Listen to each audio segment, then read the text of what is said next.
What it do, what it do, what it do there, fam. This is Roman D, and welcome to the shift. We're super excited to have you on here rocking with us. Make sure you go ahead and comment.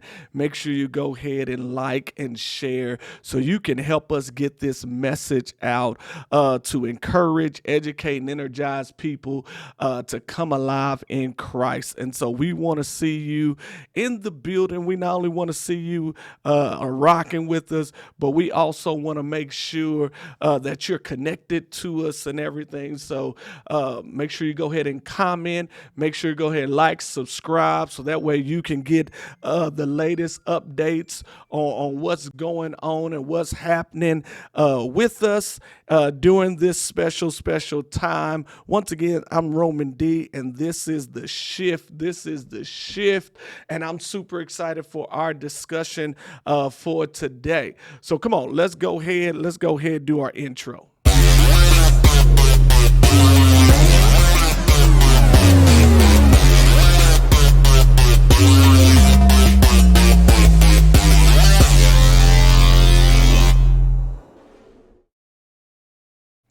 Yes, this is the shift, where a small shift today can change your tomorrow. It can bring breakthrough and power. So today, I'm excited. We are talking about discover the secret to finding your purpose. We want to discover the secret to finding your purpose. Let me ask you this question. Ever wonder why some people run towards danger while others run from it? And the truth of the matter is, it's not adrenaline, it's an assignment. Purpose doesn't just push you forward, it pulls it in you. Purpose doesn't just push you forward, it pulls you in. When we operate and we know our purpose and we're able to function in our purpose, purpose makes pain bearable. Purpose makes problems manageable, and purpose makes life meaningful. It is so vitally important. I remember when God was really dealing with me with my calling and my purpose in life and what He wanted me to do. One of the people He had me read and research a little bit was Jeremiah in the Bible. In Jeremiah 1:5, it says, "Before I formed thee in the belly, I knew thee. Before thou comest forth out of the womb, I sanctified thee, and I ordained thee a prophet unto the nations." One of the things you got to understand about Jeremiah is God was telling him to do something, to be a prophet, to be his mouthpiece, but he was coming up with all type of excuses. He was coming up with all type of excuses, like many of us, that where we God is trying to get us to do something, but yet we're so focused on what we don't have and what we can't do that we don't even think we're able to do what God is telling us to do. But God knows you better than even yourself. He created you. He made you just the way you are. And so it's vitally important that you understand when God tells you to do something, He already has given you the power to go ahead and do it. I catch that. Whenever God has called you to do something and given you a purpose, He already knows He's going to empower you, or already has empowered you to do what He's telling you to do. No matter if it's to start a business, no matter if it's to start a school, no matter if it's to apply for a promotion, no matter what it is. Maybe you're going back and forth wondering, should you ask this person to marry you, or should you marry this person? God already knows. And so your purpose is key. Your mission is key. What you're called to do and what you've been created to do is so significant in your life. And so I need you to first of all understand that everyone has a purpose. I don't care who you are. I don't care how you feel about yourself. I don't care what's going on in your life. You must know that you have a purpose, and your purpose is key. Your purpose helps you to move forward, to do what you know you're supposed to do. Let me ask you this question. What makes a firefighter run into a burning building? What causes a firefighter to put their lives on the line to save others? Truth of the matter is, they're not running because they're fearless. They're running because they know why they're there. Catch this.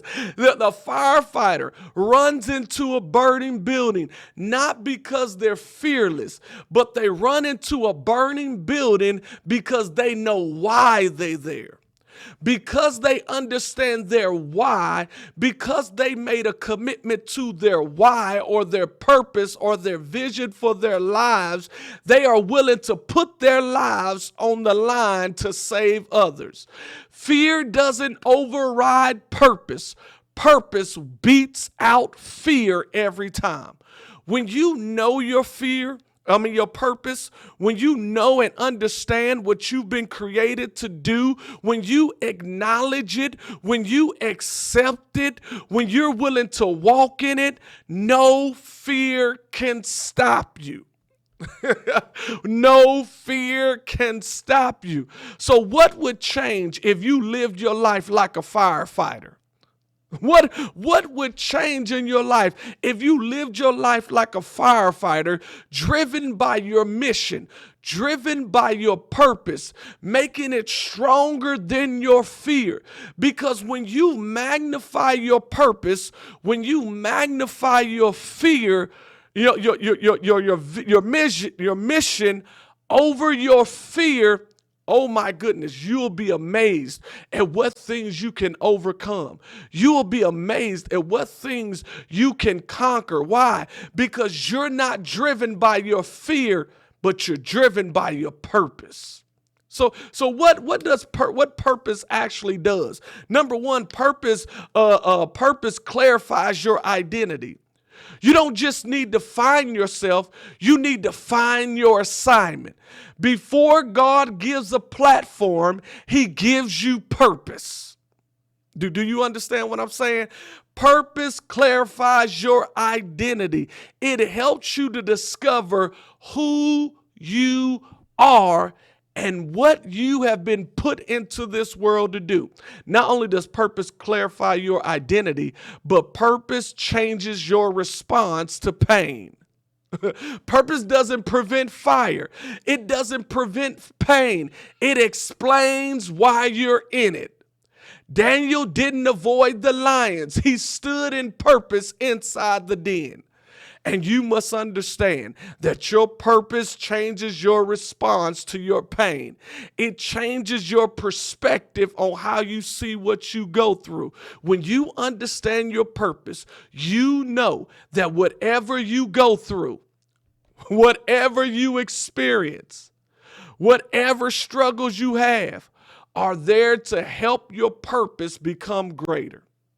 Not only does purpose clarify your identity, not only does purpose change your response to pain, but purpose activates you in the ordinary. Purpose activates you in the ordinary. You don't have to be ready, just in motion. You don't have to be ready. Just be willing to get into motion. Just be willing to do something. So many people are wondering, what is my purpose? And the mistake that they're making is they're not doing anything. Whenever God called somebody, even if they was doing something bad, they was doing something. They was doing something. Moses, when God called him, he was tending his father's sheep. Saul, who also is Paul, he was persecuting Christians when God called him. David was tending the sheep of his father's flock, fighting off lions and bears. Gideon was called hiding in fear, taking care of his family's things. Why? Because God calls those who are doing something. When Elijah threw his mantle on Elisha, he was literally doing something, doing his father's work. What are you doing? And so what are some practical strategies to find and fulfill our purpose? Well, number one, you got to start moving. God calls the active, just like I just told you before. God calls the active. When Elijah found Elisha, he found him working, and he threw the mantle. He threw his mantle on him, saying, hey, this could be your future. And he goes and he gets rid of everything to follow the man of God. And he's able to ask him for double portion. And the prophet told Elisha, he said, hey, if you see me when I leave, you will get it. And God allowed him to see it, but he started moving. God calls the active. You can't steer a parked car. You can't steer a parked car. You're serving. You're volunteering. It helps you move and find your purpose. Your purpose is revealed through your doing. I remember when I was seeking God, I was asking God, what do you want me to do? And when God began to speak to me, I was working. Now I didn't like what he said. I didn't like what he said, but I was working. I was working in the kingdom, and God began to direct my working, and I began to learn things to be able to help me get to the point that I am now.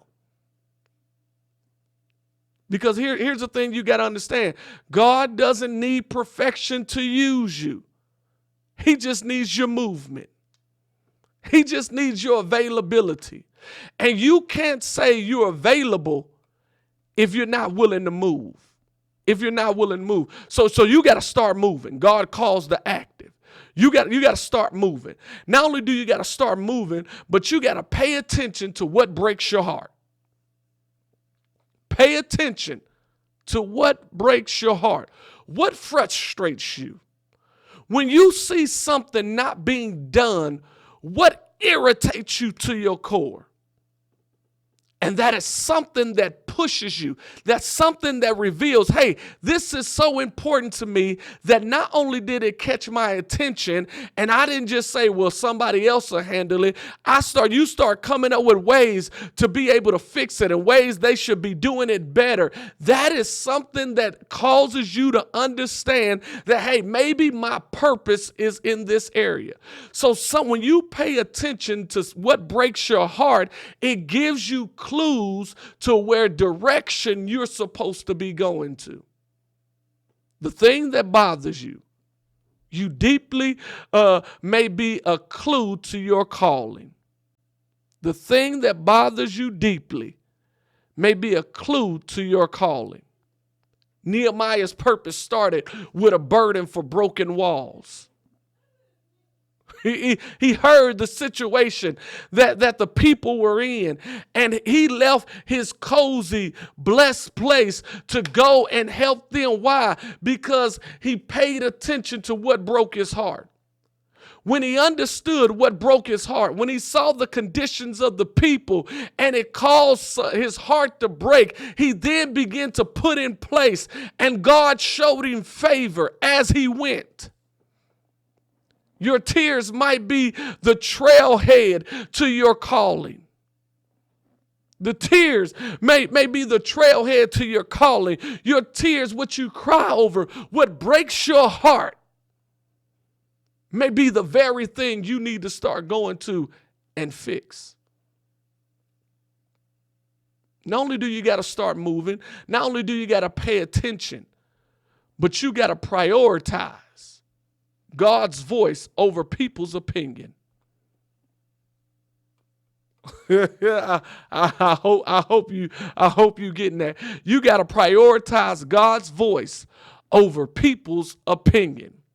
Stop waiting for a crowd to confirm your calling. Come here. Hear me. Stop waiting for a crowd to confirm your calling. Stop listening for start listening for the still, small voice that speaks your purpose.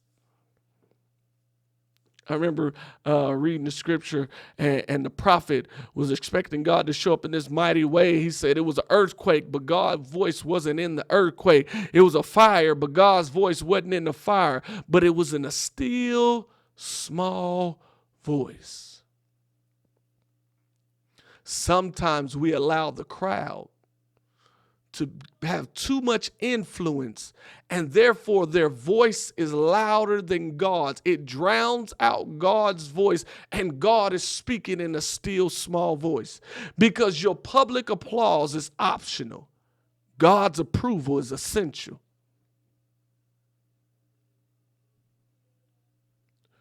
Because there are times that the crowd won't be applauding.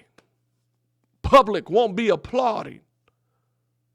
But you'll be heading in the right direction because you have God's approval. And God's approval is more important than your public applause.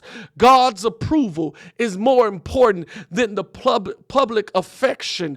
God's approval is more important than anything else. Stop waiting for the crowd to confirm your calling.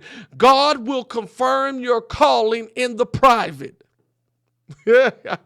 When others don't know who you are, when others don't know your name, when others don't give you the time of day because you ain't got a big enough name, God is affirming you. God is approving you in the private when no one else is around.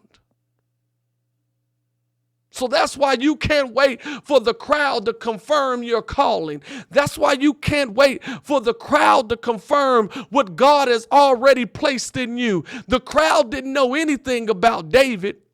But in the private, David was slaying bears, and he was chasing lions, and he was defeating the sheep, even when his daddy didn't know, even when his brothers didn't know. It was just him and God. And so when he gets before Goliath and wants to fight Goliath, because they don't understand what God did in the private, when God wasn't doing stuff in the public, but because God worked on him in the private, he had the confidence that he could slay a giant even when others didn't have a clue of what he could do. And I'm here to tell you today, God has said it's time for you to start slaying your giants. It's time for you to step out of the private and go out into the public so others can see how God has created and shaped and formed you, how you've been a lion chaser and you fought bears, and you got the attitude that if you see me and the bear fighting, you need to help the bear. Oh my goodness.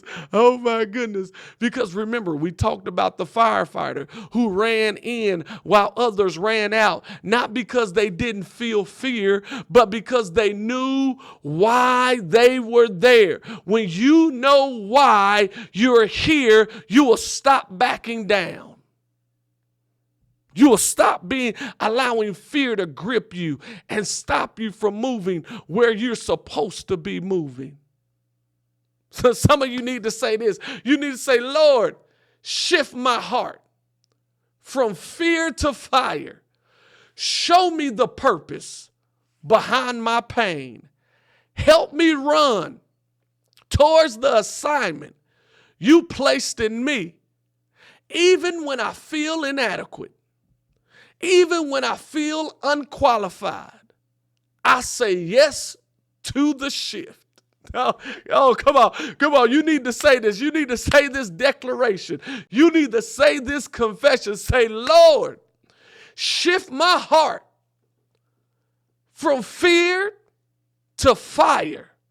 Show me the purpose behind my pain. Help me run towards the assignment you placed in me. Even when I feel unqualified, I say yes to the shift. Today you need to say yes to the shift. Today you need to say yes to the shift. Today you need to say yes to the shift. I want you to do me a favor. Write down one thing that burdens you. Ask God, is this part of my purpose? Is this part of my destiny? Serve somewhere new. Let purpose find you in motion. God, what fire you have, you built in me to run into. God, what fire have you built for me to run into? Yes, yes, yes. Oh my goodness. My time is up. My time is up. Thank you so much for joining us for the shift. Just remember, a small shift today can lead to your biggest breakthrough tomorrow. I'll see you later. Peace.